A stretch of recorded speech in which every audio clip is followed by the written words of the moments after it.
একটা যুদ্ধ শেষ হলো, একটা চুক্তি সই হলো, আর একটা বন্ধুত্ব ভেঙে পড়ার মুখে।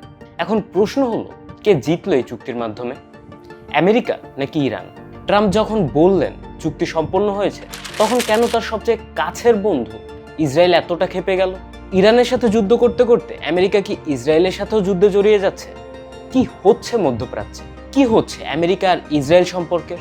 আর এই পুরো নাটকে বাংলাদেশ সহ মুসলিম বিশ্বের কি ভূমিকা রয়েছে? এই সব কিছুই আমরা এই এপিসোডে বোঝার চেষ্টা করব।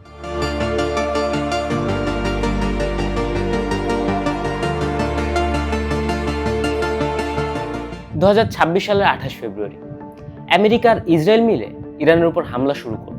তাদের লক্ষ্য ছিল ইরানের পারমাণবিক স্থাপনাগুলো ধ্বংস করা, ইরানের সুপ্রিম লিডার খামেনিকে সরিয়ে দেয়া এবং ইরানকে আমেরিকার সামনে হাঁটু গেড়ে বসানো। কিন্তু ইরান বসলো না, বরং সে হরমুজ প্রণালী বন্ধ করে দিল। এই হরমুজ প্রণালী দিয়ে পৃথিবীর মোট তেলের প্রায় 20% ট্রেড হয়। এই রুট বন্ধ হলে সৌদি আরব, ইউএই, কাতার এই দেশগুলোর তেল বা গ্যাস রপ্তানি বন্ধ হয়ে যায়, যার ফলে তেলের দাম আকাশ ছোঁয়া হয়ে যায় আর এর এফেক্ট পুরো পৃথিবীর অর্থনীতিতে পড়ে। আর ইরান ঠিক সেটাই করলো। আমেরিকাও পাল্টা ইরানের বন্দরগুলোকে অবরোধ করলো। টানা 3 মাস ধরে চললো এই যুদ্ধ। দুই পক্ষেরই ক্ষতি হলো, কিন্তু ইরান টিকে রইল। আর তখনই ট্রাম্প বুঝতে পারলেন ইরানের সাথে যুদ্ধ জেতা সম্ভব না।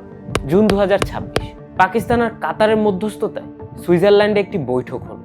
17 জুন ভার্সাই প্রাসাদে ট্রাম্প একটি চুক্তি সই করলেন, মেমোরেন্ডাম অফ আন্ডারস্ট্যান্ডিং, সংক্ষেপে এমওইউ। আর এই চুক্তি সইয়ের পরই ট্রাম্প তার নিজের সোশ্যাল মিডিয়া ট্রুথ সোশ্যালে লিখলেন, ships of the world, start your engines, let the oil flow. কিন্তু এই চুক্তিতে ইরান কি পেল? 7 দিনের যুদ্ধবিরতি, আমেরিকার সকল প্রকার অবরোধ তুলে নিল ইরানের বন্দরগুলো থেকে, আর ইরানের উপর থেকে তেল রপ্তানির সকল নিষেধাজ্ঞা শিথিল করা হলো। আর এর বদলে ইরান কি দিল? ইরান দিল প্রতিশ্রুতি যে তারা পারমাণবিক বোমা বানাবে না, প্রতিশ্রুতি দিল তারা হরমুজ খোলা রাখবে। ইরানের ব্যালিস্টিক মিসাইল কর্মসূচি আলোচনার বাইরে, ইরানের প্রক্সি নেটওয়ার্ক যেমন হিজবুল্লাহ, হুতি আলোচনার বাইরে। সোজা ভাষায় আমেরিকা যুদ্ধ করলো, খরচ করলো, সৈন্য হারালো, আর শেষমেশ কি পেল? একটা প্রতিশ্রুতি। আর ইরান পেল টাকা, সম্মান, বাজারে ফেরার সুযোগ। সো এই চুক্তিতে কে জিতলো বা কে হারলো সেটা এখন পরিষ্কার। এখন আসা যাক একটা মজার ব্যাপারে, ইসরায়েল, যেই দেশটার জন্য আমেরিকা এই যুদ্ধ শুরু করলো, ইরানের উপর বোমা ফেললো, যেই দেশটার সিকিউরিটির জন্য আমেরিকা বছরের পর বছর ধরে মধ্যপ্রাচ্যে তার সৈন্য মোতায়েন করে রাখলো, আর সেই ইসরায়েলই এই চুক্তি মানছে না। নেতানিয়াহু বলছেন আমরা এই চুক্তিতে আবদ্ধ না। ইসরায়েলের ডিফেন্স মিনিস্টার বলছে ইসরায়েল লেবানন ছাড়বে না। আর তাদের ন্যাশনাল সিকিউরিটি মিনিস্টার ভ্যান গ্রিপ তো আরো এক ধাপ এগিয়ে এক্সে পোস্টই করে বসলেন, পুরো লেবানন পুড়িয়ে দাও। শুধু এখানেই শেষ না, এই এমওইউ চুক্তিতে একটা শর্ত ছিল যে ইসরায়েলকে লেবানন থেকে তার সৈন্য প্রত্যাহার করতে হবে, আর এই চুক্তিতে সেটা অন্তর্ভুক্ত হয়েছে। কিন্তু ইসরায়েল কি সেই চুক্তি মানলো? উল্টো এই চুক্তি সই হওয়ার পর ইসরায়েল লেবাননে বোমা মারতে থাকলো, বৈরুতে হামলা শুরু করলো। শুধু তাই না, এই হামলায় এমন মানুষরা মারা যাচ্ছে যাদের হিজবুল্লাহর সাথে কোনো সম্পর্কই নেই। ট্রাম্প নিজেই বিরক্ত হয়ে বলছেন কোনো একটা মানুষকে খুঁজতে গিয়ে পুরো অ্যাপার্টমেন্ট বোমা দিয়ে উড়িয়ে দেয়া এটা কখনোই মেনে নেওয়া যায় না। এখন একটু ভাবুন ট্রাম্প এই কথাগুলো কার বিরুদ্ধে বলছেন?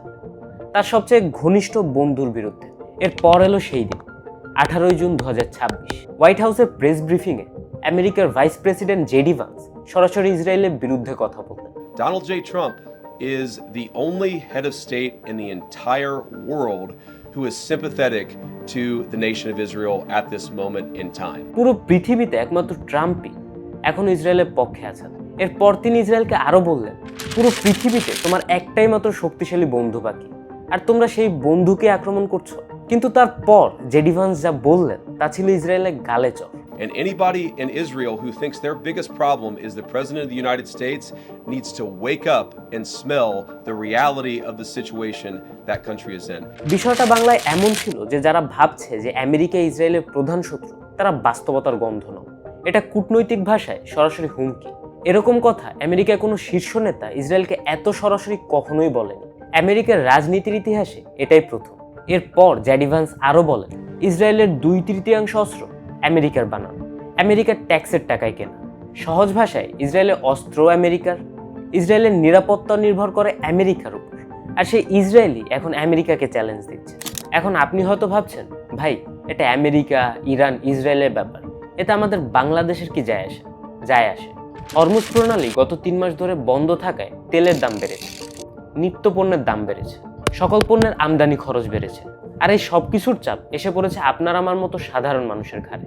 আর এই চুক্তির মাধ্যমে হরমুজ আবার খুললে তেলের দাম কিছুটা কমবে, বৈশ্বিক সাপ্লাই চেইন আবার স্বাভাবিক হবে। আর এটা বাংলাদেশের মতো আমদানি নির্ভর দেশের জন্য একটা সুখবর। আর এই যুদ্ধ, এই চুক্তি, এই পুরো নাটক একটা সত্য উন্মোচন করেছে আমাদের সামনে।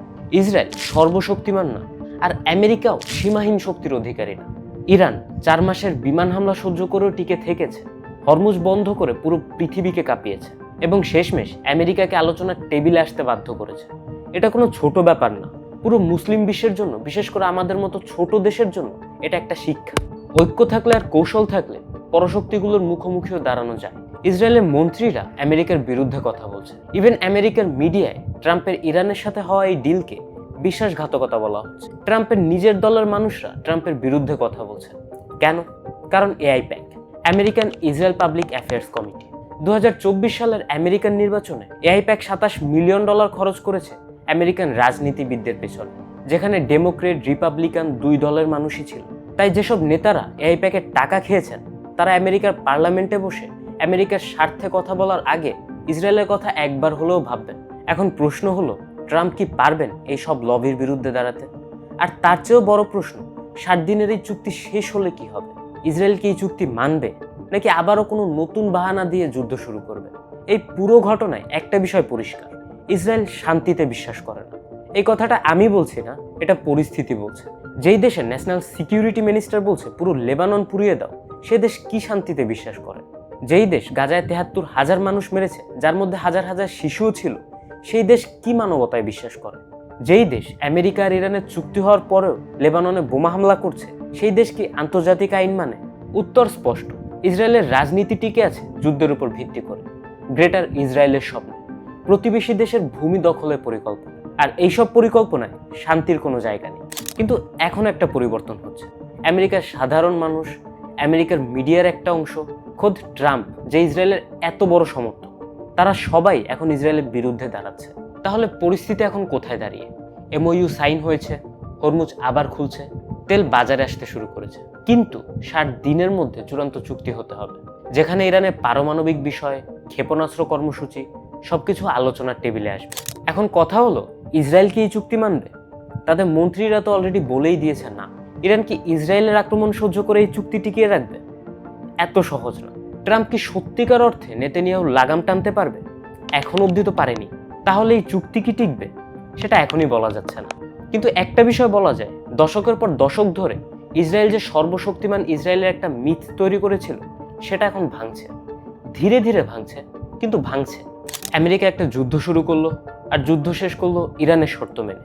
ইসরায়েল চেয়েছিল ইরান শেষ হোক, হয়নি, বরং ইরান টিকে রয়েছে মাথা উঁচু রেখে। এই পুরো ঘটনায় একটা প্রশ্ন সামনে আসে, ইসরায়েল কি কখনো বুঝবে যে যুদ্ধ দিয়ে নিরাপত্তা আসে না, নাকি তারা তাদের শেষ বন্ধু দেশ আমেরিকাকেও হারিয়ে ফেলবে? সেই উত্তর সময় দেবে। আপনার এই বিষয়ে কি মনে হয় কমেন্ট করে জানাতে পারেন। আই হোপ আজকে ভিডিওটি ইনফরমেটিভ লেগেছে। ভিডিও ভালো লেগে থাকলে প্লিজ ভিডিওটিতে একটি লাইক দিয়ে দিন, আর চ্যানেলে নতুন হয়ে থাকলে আমি রিকোয়েস্ট করবো প্লিজ চ্যানেলটি সাবস্ক্রাইব করে ফেলুন। দেখা হচ্ছে নেক্সট নতুন কোনো ভিডিওতে। ততক্ষণের জন্য stay aware, stay curious, tata.